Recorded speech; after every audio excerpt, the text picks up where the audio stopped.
আমি শোভম ময়ূর, উত্তরপাড়া গভর্নমেন্ট স্কুলের ছাত্র, ক্লাস 9 সেকশন এ।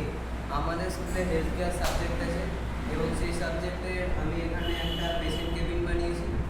এই পেশেন্ট কেবিনের মধ্যে যে যে জিনিসপত্রগুলো থাকে আমি বলছি। এখানের মধ্যে বেড আছে, বেডের পাশে এখানে সাইড টেবিল আছে, তারপর এখানটায় সেলাইন স্ট্যান্ড আছে, এখানে অক্সিজেন সিলিন্ডার আছে, তারপর এখানটায় আমাদের সাইড টেবিল আছে, তারপর এখানটায় সাইড লকার আছে যাতে পেশেন্টের জিনিসপত্রগুলো থাকবে।